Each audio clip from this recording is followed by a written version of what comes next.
Hi guys, so I was just looking at this Storm Emma and I was thinking about the iPad Go video that I talked about in my last video in regards to the Big Ben frozen kind of scene and how that could be possibly interpreted as the situation we've got going on now after this beast from the east came. Now we've got this snowstorm Emma, which has basically shut down roads, trains and flights. Hundreds of schools have been closed. Storm Emma sweeps in from Atlantic on the tail of beast from the east. Red extreme weather alert for South Wales and Southwest England. So you can see there's a lot of serious situations being caused by the beast from the east, and then it's, as they've said here, is kind of riding on the tail of the beast comes this Storm Emma. And obviously that has a load of biblical connotations to it, which I'm not going to go into right now. Then I wanted to know what the storm that I was showing you guys in the last video, I wanted to know what the storm is called. So I searched it, and the storm that is going to be hitting the East Coast, kind of picking up later on today, but really getting into full swing tomorrow. His name is called Riley, Storm Riley. And this, again, with this bombogenesis, they're talking about bomb genesis, bomb beginning, becoming an intense nor'easter with coastal flooding, high winds, heavy wet snow in the east. So basically, a lot of issues going on there. But what was interesting is when I watched this video, which I'm going to play for you now. We are tracking a potent storm for the Northeast this weekend that could have impacts of major coastal flooding, hurricane-force winds, and a whole lot of snow. The timing of this will be Thursday, Friday, and into Saturday morning. The worst of this storm will likely be along the coast, and it will be during the day on Friday. So we are talking a very bad day for the Northeast on Friday in terms of wind gust. Very bad day for the Northeast on Friday. Very bad day for the Northeast on a very bad day for the Northeast on Friday. Now, the reason I repeated that 3 times is because when I heard it once, immediately it connected me to the communications interoperability training that they did on November the 3rd, which was an exercise to test communications during a blackout. Elements of the US Department of Defense will conduct a communications interoperability training exercise from November the 4th to the 6th, once again simulating a very bad day. As you can see, a very bad day, just like it says here, which is, I don't think, a coincidence. In terms of wind gust, heavy snow in the interior, and coastal flooding, which really looks to be... And then it's talking about the flooding, and obviously in the iPad Go video, we're looking at a tsunami event, and obviously a tsunami is an extreme, basically an extreme tidal wave that causes flooding. This nor'easter is going to be hanging around the East Coast for like 4 or 5 days, and then it's going to be followed by something else as it moves off. And I just feel like when the blue man is dancing, you got to know the iPad Go video to know what I'm talking about, because I'm not going to go into the video right now. But when the blue man is dancing around in the iPad Go video, and we see like his hands making kind of like a wave motion, and then the submarines, the shark fins come up, which represent submarines. They come up during this wave motion.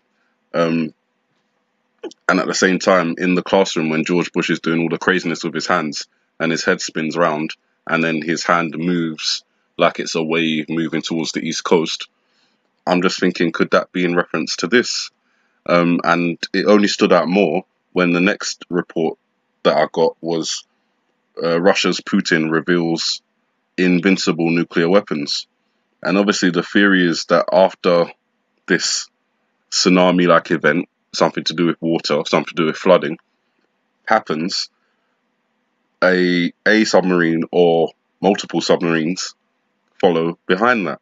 Now, I don't know if this nor'easter, this Storm Riley, that's happening at the same time as Storm Emma, which has ridden in on the tails of the beast from the east, has anything to do with all of that.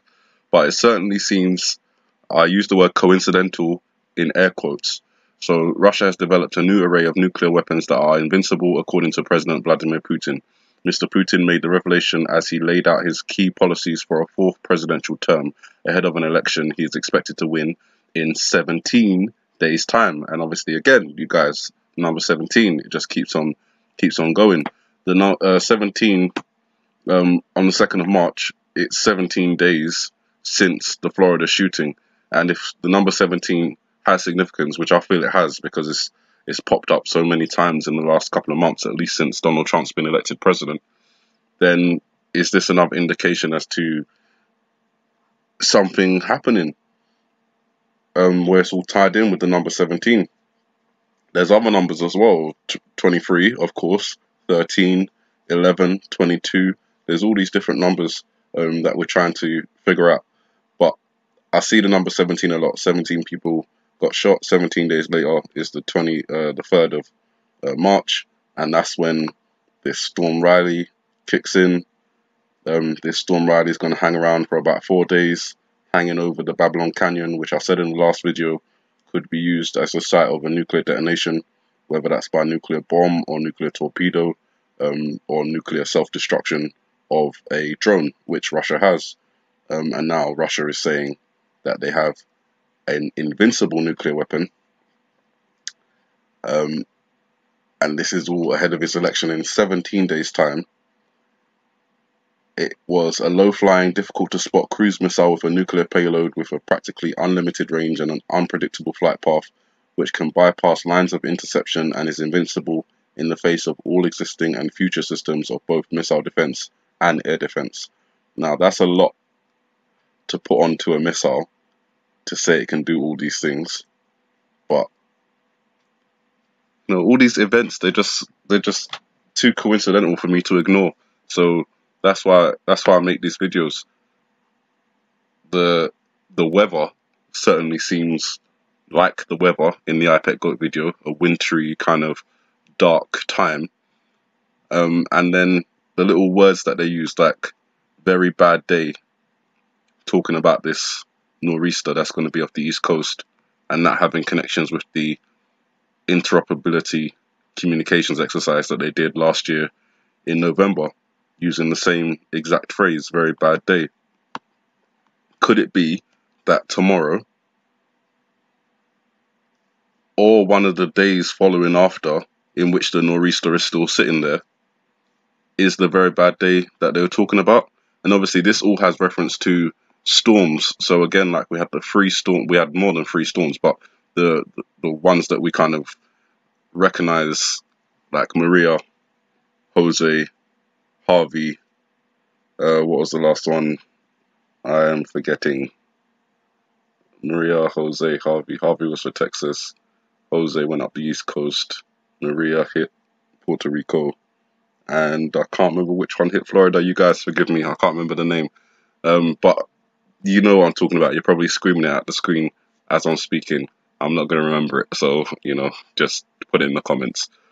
But all those storms, and then we had to talk about Donald Trump saying, the calm before the storm, which, could be in reference to this particular storm that's coming up. It could have just been in reference to the situation with North Korea. It could be used in a number of different interpretations, but it kind of links up when you're thinking interoperability, very bad day, linked to storm linked to calm before the storm. Not only that, but you had the whole commotion with the stripper called Stormy as well, which is, just another kind of indication as to something storm related. And this is all storm related, so that's why I'm talking about it. That's the end of my video, you guys. I just wanted to bring to your attention, just for a quick recap, the storm that is currently hitting the UK is called Emma, and that comes in riding on the tail of the beast from the east. At the same time as Emma is whipping the UK, tomorrow, forming around 5 o'clock, this nor'easter called Storm Riley will be forming off the East Coast. They are interpreting it as a very bad day, which has direct links to the interoperability drill they did last year in which they practiced for a blackout via an EMP or systems hack. If it is by EMP, then it's very coincidental that Russia has just unveiled an invincible, or what they call invincible, nuclear weapon alongside their nuclear drone nicknamed Canyon. All coincidences? I really don't think so. So you guys keep your eyes open. Have a good morning, good afternoon, good evening, and God bless.